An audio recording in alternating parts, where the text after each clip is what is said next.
Welcome to the Rise and Thrive Revolution, the podcast for empowered women seeking growth, spiritual wisdom, and holistic well-being. I'm Victoria, a body confidence coach and the founder of Empower Her Health and Fitness. And I'm going to be your guide on this journey to rebel against the norms that society have told you to lead, to live a life filled with joy and purpose. So join me in each episode as we dive into empowering conversations on everything from embracing change, building resilience, to health, nutrition, and overall wellness. Because true empowerment begins with taking care of your mind, body, and soul. So thank you for being here. Thank you for listening. Let's get ready to rebel against the ordinary and embark on a transformative journey together. Let's get ready to rise and thrive. Hello and welcome back to the Rise and Thrive Revolution, where today I'm going to be talking about the fitness myths that should be banned. Yes, I am talking about those myths that are out there that are mislead or discourage people on their fitness journey, that disempower instead of empowering and prevent people from taking action towards their goals and prevent people from achieving greatness through exercise. And I think it's important to understand the truth behind these myths, where they come from, so that we can understand really what is happening with our body. So I'm going to get straight into it. And myth number one is lifting makes you bulky.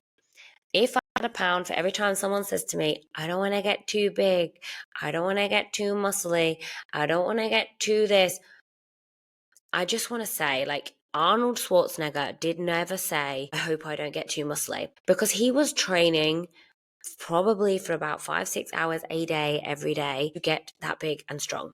And that's not what you're doing.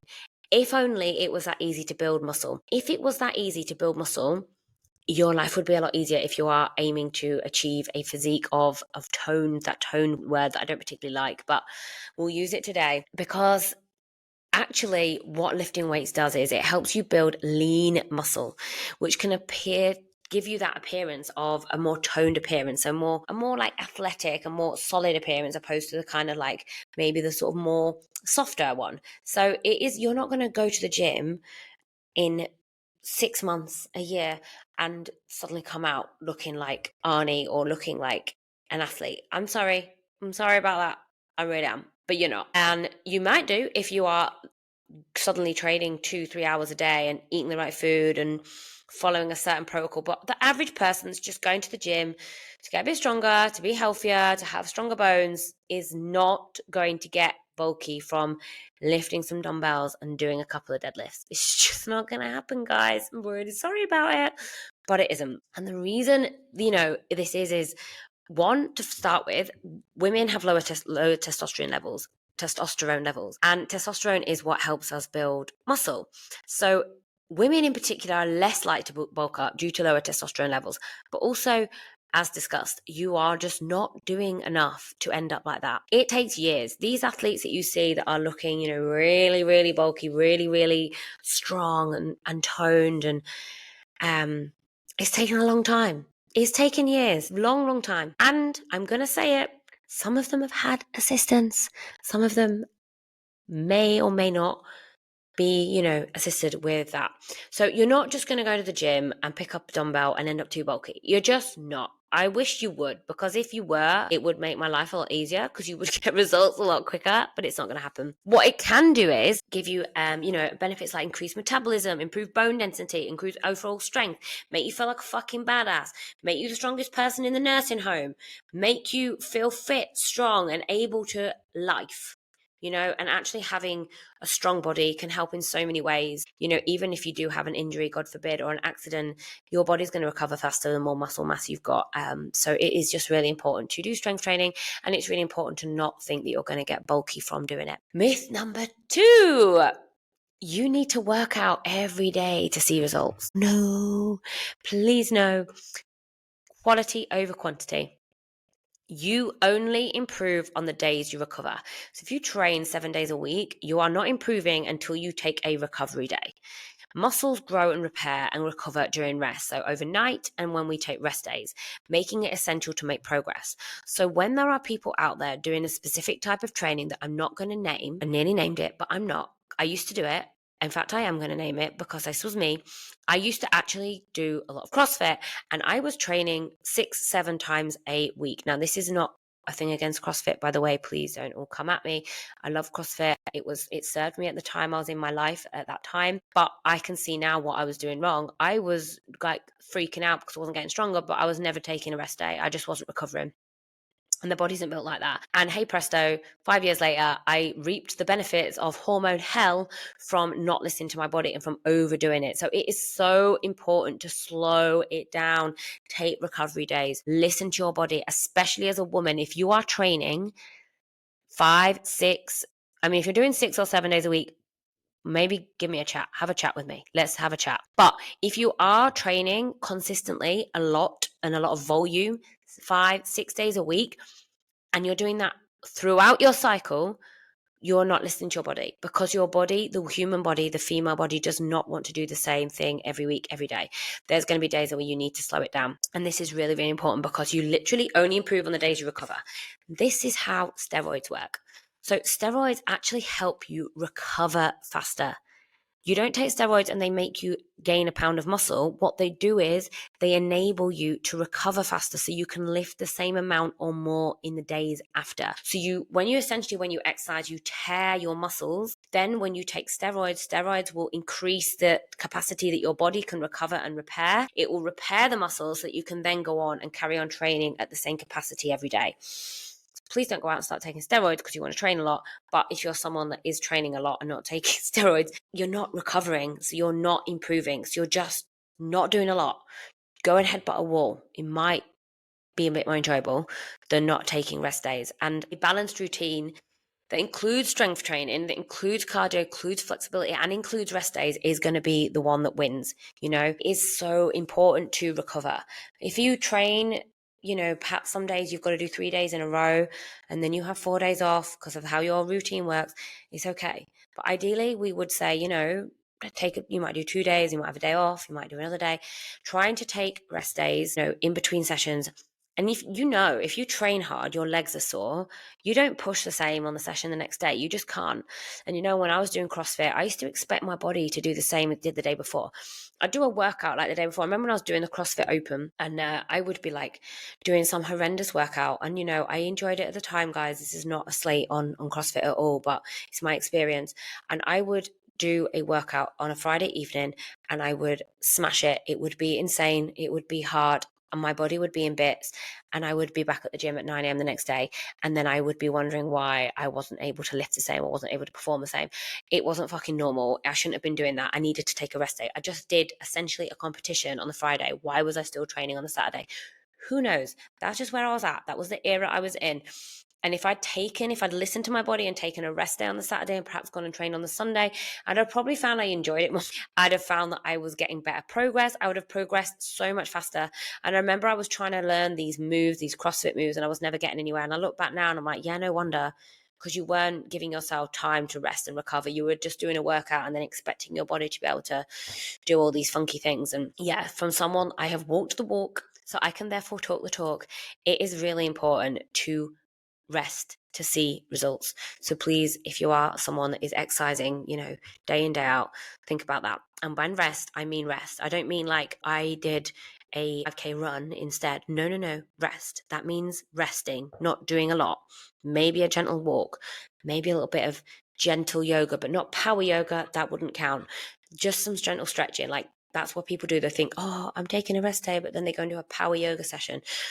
You're not resting. Your body is working. You need to rest. Myth number 4 is spot reduction is possible. And by this, I mean like I need to do sit-ups to lose weight around my tummy. Again, I would definitely be living in Bali in a mansion with nothing but monkeys and cows for company. Maybe Joe, if that was true. Unfortunately, it's not. So I'm not quite living my Bali life yet.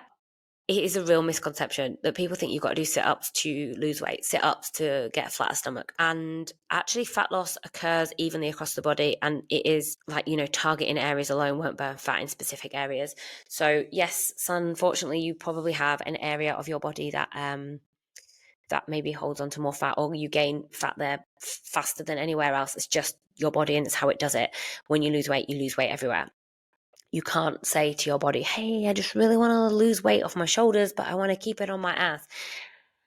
It doesn't work like that. sorry, it just doesn't. It is your body, and your body decides where it takes the fat from, and it loses it evenly across the whole body, which is why, doing full body strength training is really important, and having a healthy diet for overall fat loss, including a little bit of cardio in what you do, but strength training and a good diet is predominantly going to get you the results that you want to see. And that's what we do at Empower Her.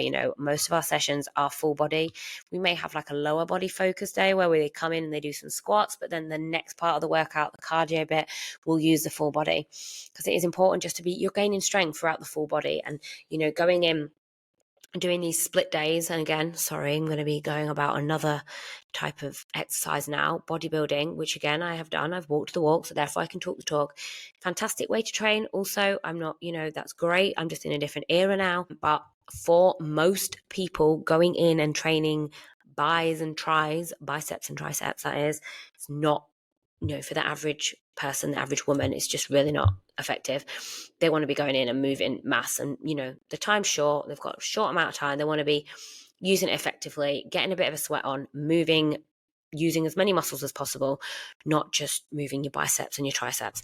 If you are entering a bodybuilding show, this is a completely different thing, because then you are training for a specific goal. But if you are just the average person that is wanting to go in, lose weight, you want to be touching every muscle on every session, in my opinion. And that's what we do here. We make sure that pretty much every session, every muscle gets used. You will have some element of sit-ups, abs, work your core. You'll have an element that works your shoulders. You'll have elements that work your biceps, your triceps, your back, your legs, your bum, your calves. Everything will be used in a session, because that is what's going to get you the best results, unless you are someone that is doing these split workouts and you're doing it for a specific goal. But the average person, the bodybuilding method, especially for women, for me, I don't think is great. And I think for men, I don't know, they train a different way. But for women, I think going in and going for the full body is always going to get the best results. So you cannot spot reduce certain areas. Of course, we can do plenty of lunges and squats, and that's going to give us a booty and increase the muscle around that area, but it's not going to spot reduce the fat. Okay, again, really sorry. No pain, no gain. Myth number 4, no pain, no gain. Understanding pain versus discomfort. So the difference between discomfort of a challenging workout and actual pain, which can signal injury. So listening to your body is so important. Avoid pushing through too much pain, which can lead to injury and setbacks. So what I always say to people is, if your body, you feel pain when you're moving, but it doesn't get worse, maybe that's something you can move through, only you can know. If you feel pain in your body and it gets worse, then you definitely need to stop. Everyone has a bit of pain, or most people, only you can decide if it's something, but you really need to be really tuned into your own body there and be like, am I sore? Do I need to rest this? Or am I just like, I wonder if I just keep moving it can get better. For example, I've had it with my foot, and I know that it doesn't hurt. It's just, I can just feel it. It's not really painful. It doesn't stop me doing the exercise. I just feel it when I do a walking lunge. I'm like, I feel that in my foot. But if I keep going, it actually does go away. And that's for me. I'm tuning into my body and I know what's there. But no pain, no gain. You do gain without pain. You don't need to have pain. However, if it doesn't challenge you, it doesn't change you, is one thing that I really am keen on. If you're going into the gym, most days you want to be doing something that challenges you. Some days it's okay. You're just moving. You're there to move. You're there to soak up the atmosphere. That's cool. But sometimes you want to be going in and you want to be challenged. You really want to be pushing yourself to the next level. There that can really see some positive effects, and progressively overloading and progressively seeing long-term success, making sure you're recovering, like we spoke about. Myth number 5, cardio is the only way to lose weight. Hello to everyone that hates cardio. No, it's not true. Yay! Cardio can help with weight loss, yes, but it's not the only or most effective method. Now, cardio keeps the heart healthy, so it's great and it is important. But strength training is, really key. Building muscle through strength training increases metabolism and supports fat loss. Like we spoke about earlier, it makes your bones stronger. The more muscle mass you hold, the more calories you burn at rest. So having a balanced approach to weight loss, so including strength and cardio and a healthy diet. So yes, doing a bit of cardio, and again, I have walked the walk, so therefore I believe I can talk the talk. And I remember times, especially in 2020, where I would be doing 45, 50, 60-minute cardio workouts, and I'm talking like 50, 60 full on hard ass cardio workouts. And I honestly know that last year in 2023, my body was punishing me for what I put it through without taking any rest. Yeah, that was a lot what I was doing, and it was because I was so transfixed on it being the best way to get results. I was obsessed. This is probably a different podcast episode, which I always say this, but cardio is not the only way to lose weight. It's really good for keeping you healthy, but actually your diet and other ways are really healthy as well. So that is the end of today's episode. A pretty short episode today. So I'm just going to summarize the myths that we have gone over. So lifting makes you bulky. No, it doesn't. Lifting weights makes you healthy, makes you strong, makes you fit, and keeps you out of the nursing home. And it feels good to be strong, and it's not going to make you bulky. You need to work out every day to see results. As we discussed, you need to be taking rest days to see results. But the rest days are going to reap the results. So making sure that you are having a good balance with your exercise. Training 3 to 4 times a week is more than enough for the average person. Spot reduction is possible. Nope, it's not. So we have to make sure that we are doing a full body workout for most people. Unfortunately, we can't go in and go, okay, Tay, I'm going to burn fat from my bum or my tummy. It's just not going to work like that. It's about doing a good diet and doing a full body workout so you are gaining strength and progressing and feeling good, and fat loss will lose equally across the body. Myth number 4, no pain, no gain. Also not true. We said that actually we think that if it doesn't challenge you, it doesn't change you. But yeah, pushing through pain is never ever going to be the right thing. Myth number 5 is cardio is the only way to lose weight. Well, we know that. No, it's not. Through a good diet, through lifting weights, and a good balance of all 3, cardio, strength, and diet. So, I'd love you to know if there's any more myths that you've heard you'd like me to debunk or go over. Anything that you've got, please always drop me a message. You can message me on Instagram, Empowered by Victoria, or you can message empowerher.health.fitness on Instagram. I get back to everyone. So if you've got any myths that you want me to debunk, I'd love to hear them. I love going through things like this. Anything that you've encountered, anything that you're not sure of, anything that's you've taken away from today. But yeah, just to encourage you just to stay informed and just to really, when you hear things, ask yourself, where does that come from? Is it true? And yeah, does that sound like it's right? And if you take away anything from today, please just listen to your body. Always tune into what's right for you. Look after your body. It's the only one you've got. It's your vessel that carries you through this life. It is important to join a gym. It is important to be exercising, to be fit and to be strong, but it is so important to love and accept yourself on the journey as well. So that's my hope for you, that you find deep, deep love and acceptance for yourself on this journey of health and fitness. Of course, if you have any questions you want to ask, please do message me. And yeah, I hope you have a good day, and I'll speak to you all soon. So thank you so much for listening to this episode of the Rise and Thrive Revolution. I just want to express my gratitude for you listening, because you put yourself out there and it means a lot that people are spending their time listening to what you've got to share. So I truly, truly hope you got something from it and you found some inspiration for your journey. Now, I'm just going to invite you to take a moment, if you can, to leave a review on your favorite podcast platform. If you're listening on Spotify, you can give me 5 stars. Of course, my inbox is open if you want to send a review via my inbox, or just let me know what you thought, any questions you've got. I'd love to hear from you. If you do want to follow me on social media, it's Empowered by Victoria. If you want to follow the gym I own, empowerher.health.fitness. We are a female-only community who are here to transport and inspire women on an empowering journey. So thanks again for listening. Until next time, let's rebel against the ordinary. Let's get ready to rise and thrive.